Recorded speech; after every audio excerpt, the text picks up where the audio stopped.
Hoxhë, a lejohet me dëgjuese, apo kupton, me dëgju Kur'an, do më thonë gjatë shëtitjes, gjatë ecjes, në autobus, gjatë sportit, kjo ndodhë me dëgjim të muzikës, shpesh. O Kur'an lejohet me dëgjuese, me dëgju.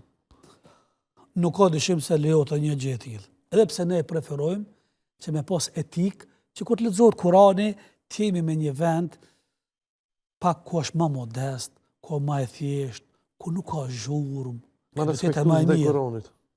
Po dhe më respektues edhe dijeni se vendimet për të marrë një qasje të mirë janë momentet ku ka qetësi të madhe, jo zhurmë. Në zhurmë në për turma nuk mund të ndodh. Operacioni ku bëhet në sallë, ka qetësia maksimale. Jo rastisht kjo quhet një botë, e cila quhet një botë shkëputja nga dunjaja. Jeni ka nevojë pak vetmohet me Allahun xhaleshanu. I dërguar Allah para se marrë si pejgamber, shkonte tek shpella Hira, për me marrë vendime edhe për me shikuar çka duke ndodhur. Analizat gjithmonë bën me një vend ku ka qetësi, madje mbyllet dera, askush mos depërtoje. Andaj edhe Kurani është secili prej neve në shtëpi me pas një faltore. Në atë kuptimin jo faltore të madhe, një vend ku Vend ibadeti. Vend ibadeti, që quhet në gjuhën fetare, në gjuhën shariatit mihrab. Aty ty e çon dertën me Allahun, ankesat me Allahun, kërkesat me Allahun, lutjen me Allahun, përgjërimin me Allahun. Atë vend.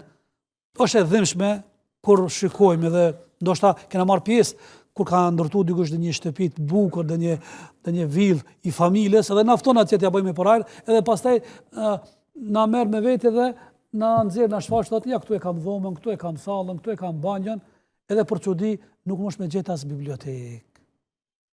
Po nuk mund gjet as në një vend ku si mihrab, thotë kjo është dhoma kur kam ndonjë havë në lidhje ibadet me Zotin, unë atë veçona. Andaj është mirë dhe leximi i Kuranit të jetë në këtë orë. Mirë po, në përjashtime dhe rrethana situata, a lejohet një gjë e tillë? Po lejohet.